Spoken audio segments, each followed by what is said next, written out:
interesting collection of animation art. And I was like, okay, that's kind of cute. I didn't understand what animation art was, or let alone the purpose of collecting it. But I don't know, one day I just asked this question to her, where are the Black cartoons? Since you are collecting cartoons, where are the Black ones? And, I guess I'll let her speak for herself, but it was almost like, well, I kind of didn't think of that. And then we just ended up going on this crusade of trying to find the original artwork that was used under the camera for all the Black cartoons. And prior to that, I had a small, very, very small collection of Black movie posters. Matter of fact, I collected all of Spike Lee movie posters. And at the time, I was involved with someone who said to me, "That is so juvenile. Why do you have these posters?" So me, like a fool, got rid of all the posters. And then, in collecting with Lorene, the animation art took me back to the days of when I had the Spike Lee collection of movie posters. And one thing led to another. It went from animation art to a few movie posters. And then we ended up going to a Black memorabilia show. And for me, we kind of discovered that there were Black people on coins.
like that. Not Yeah. having the wherewithal to know within myself, well, maybe you can do something to make those changes. At that time, I was still seeking the why and could not answer those questions for myself. Mm. And it took me a couple of years because I went through the Take It to the Streets, the Kente Right. Cloth.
Vision.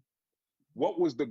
Let me ask. Let me ask you this. Either one of you take it. What was the glue that that brought the idea of a museum together, and then two, the name, the Museum of Uncut Funk. So what was the glue that brought you two together on this idea of a museum? Was it the fact of the gallery that you already had a collection, and that this idea sort of mushroomed out of that, or was there some other piece that came together that said, yeah, this is it? How Well, did how did that work through?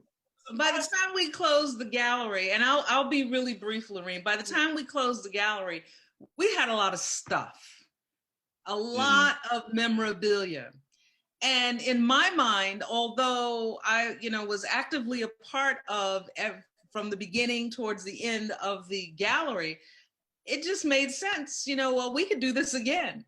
Not Mm-hmm. really taking the full breadth of how painful it was in opening up a business and dealing with construction, nine Yeah. 11, closing a business, and everything else following that. Yeah. We could just do it again. And besides, we've got all of this stuff. And you're meeting people who are collectors, and well, if we're doing it and they're doing it, then there is a market for this, and really Mm-hmm. not understanding the fine details of what it would take. Mm-hmm. Just being on the surface of, well, we could do this again. Right. And Lorene gave a lot of pushback about this not having another museum or not having another brick and mortar. And I guess we will always have a debate on who came up with the name. But somehow I want to say I came up with the name Is that what of you want to say, Uncut Pam? Funk. I want to say I came up with it because in my mind, I see myself saying that and presenting it to her. Now, she kind of has a different version of how this took place, but that's my take on it. All right, Go let ahead, me hear Lorraine. your version, So, Lorraine. so let me try to answer all those questions, and then let me rebut that last piece.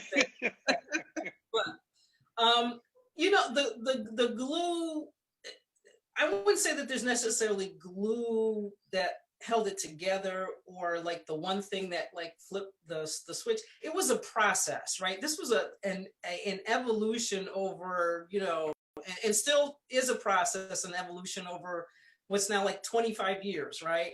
It started with that love of Black history that both of us had, coming at it from different, respects, like, something that, that Pam, specifically studied and kind of built her college experience around. Something that I, as I said, was a relationship that I had with my mom. I mean, we're upstate New York folks, and until very recently, what had been told to me was that, you know, we came up through the Underground Railroad. There was always that assumption that because of where we ended up, that's how we, you know, kind of got here, right? So there's, you know, always that history and understanding that, you know, we were kind of connected to, you know, slavery, and, you know, and the desire to understand it more, and the desire to learn that piece of it. Now, you know, very recently come to understand that my folks didn't come up through the Underground Railroad at all. We actually were, you know, slaves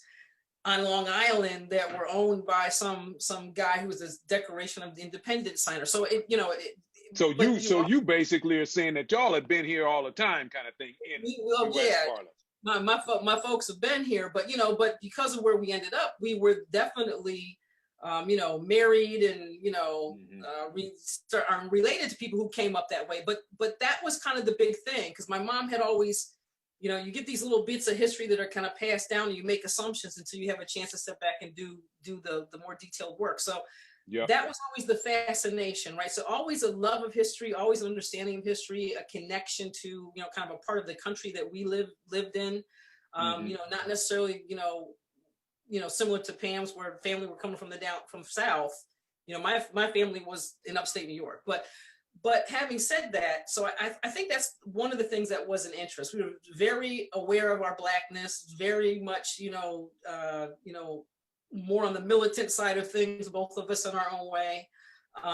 You know, little acts of militance and resistance throughout our life that we could kind of relate to.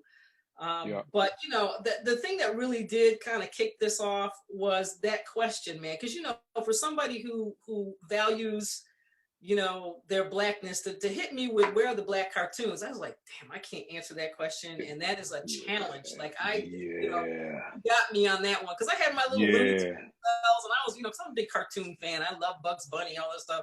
When she hit me with that question, I was like, damn, you know, got me. So, you know, that was the challenge. It's like, okay, we're gonna find the Black cartoons, right? You know, I'm not you're not gonna leave me hanging like that. So that started with, you know, going and sourcing that stuff from like a gallery that I had been dealing with to buy my little Bugs Bunny cells. And it was like, I need some Fat Albert. Y'all need to find it. And then it's like, we need to find this. And then they got into it. And that's really how this thing started. It started as literally like a question that turned into a, you know, all right, you ain't gonna embarrass me like this. I need to answer this question. And it became a quest to go out and find it. And once you start collecting one thing, it leads to another thing. And she mentioned